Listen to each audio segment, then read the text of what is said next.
Assalamualaikum warahmatullahi wabarakatuh.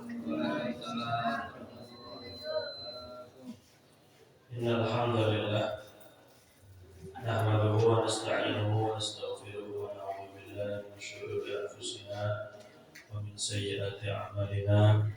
Man yahdihillahu fala mudilla lahu wa man yudlil fala hadiya lahu. Asyhadu an la ilaha illallah wahdahu la syarika lahu wa asyhadu anna sayyidana Muhammadan abduhu wa rasuluhu la nabiyya ba'dah. Allahumma shalli wa sallim barik wa karim wa ta'ala wa tafaddal wa takram ala sayyidina wa maulana Muhammad wa ala alihi wa ashabihi wa azwajihi wa dzurriyyatihi wa atba'ihi ila yaumiddin amma ba'du. Subhanaka la ilma lana illa ma 'allamtana innaka antal alimul hakim. Wa marsalukum alaihi ajra in ajriya illa Allah alladzi fatarana bil alamin. Bapak-bapak, ibu-ibu, adik-adik, saudara-saudara yang Allah muliakan, kita awali kajian kita dengan pembacaan suratul Fatihah dengan niat dihadiahkan pahalanya untuk Rasulullah SAW, para nabi dan rasul, seluruh keluarga mereka, para sahabat mereka, juga para alim ulama, para tabi'in, syuhada, para sholih, para wali-wali kekasih Allah Subhanahu wa taala, khususnya untuk almarhum wakaf daripada Masjid Mushola Al-Kautsar, almarhum Astagfirullahaladzim. Semoga Allah Subhanahu wa taala melapangkan kuburnya, Allah jadikan kuburnya kamar yang dalam surga, juga Allah naikkan derajatnya, dan Allah Subhanahu wa taala berikan kepada kita, keluarga kita, keturunan kita, orang-orang yang kita cintai dan kaum muslimin barokah daripada ilmu mereka, syafaat mereka nanti pada hari kiamat.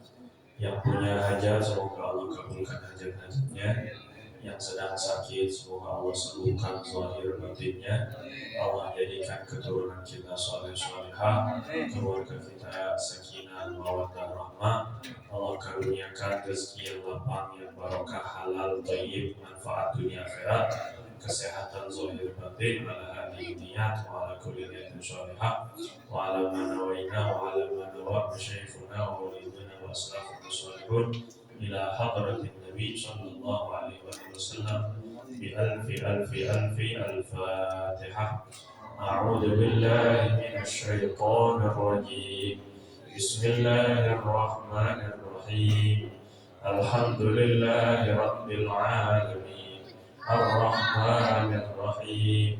Maliki yaumiddin. Iyyaka na'budu wa iyyaka nasta'in.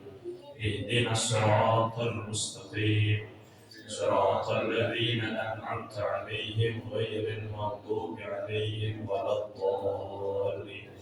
Rabbighfir lana wa liwalidina wa lil mu'minina amin. Bismillahirrahmanirrahim.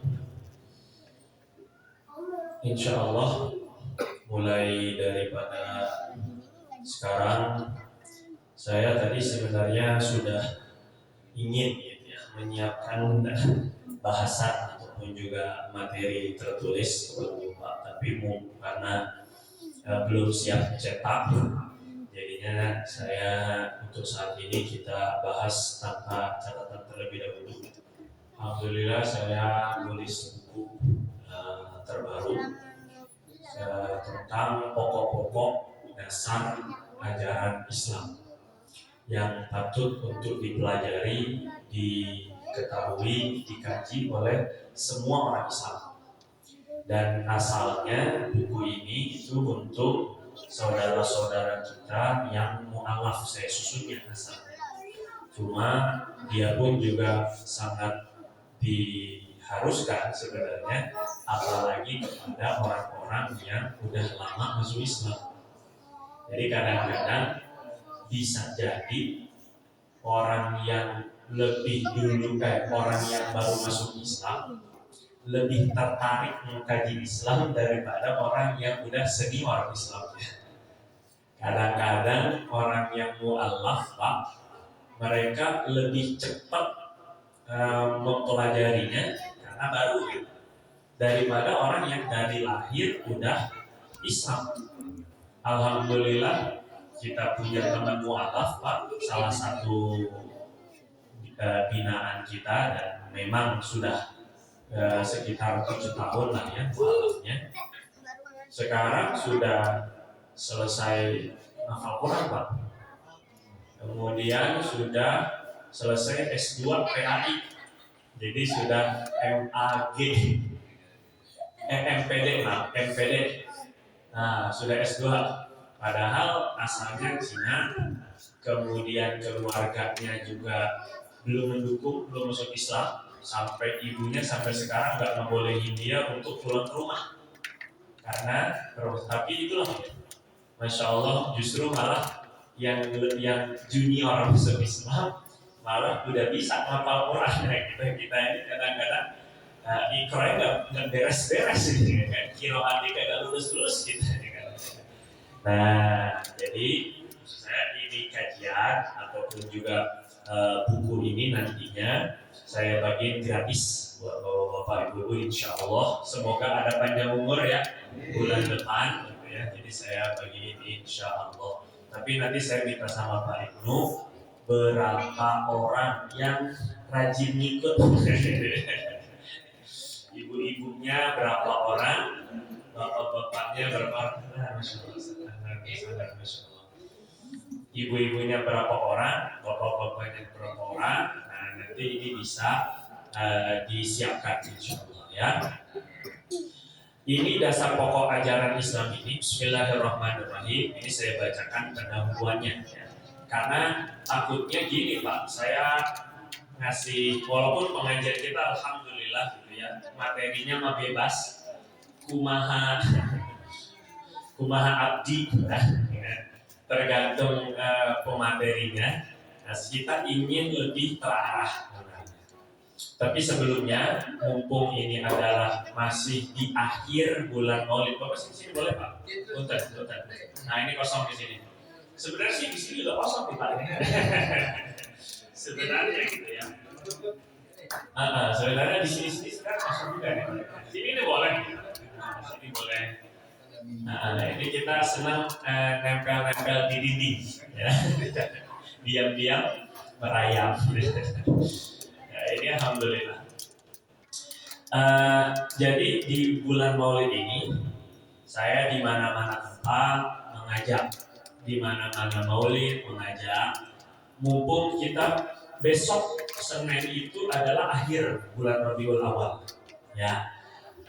Di momen Maulid ini masih momen Maulid, saya pengen ngajak Bapak Ibu sekaligus mungkin mengijazahkan ya, untuk kita bisa terkoneksi, terhubung dengan Rasulullah SAW. Ini yang perlu dibangun. Terhubungnya dengan cara kita banyak sholawat. Bapak Ibu jangan berat sekali untuk sholawat. Sholawat yang mudah itu ada yang ulama sebutnya sholawat Jibril. Walaupun saya belum tahu kenapa disebut sholawat Jibril. Jadi bacanya cuma sallallahu ala sayyidina Muhammad, sallallahu ala sayyidina Muhammad, sallallahu ala sayyidina Muhammad, minimal 1000 kali Bu. Nah ya, insyaallah siap 1000 kali. Wah, berat banget.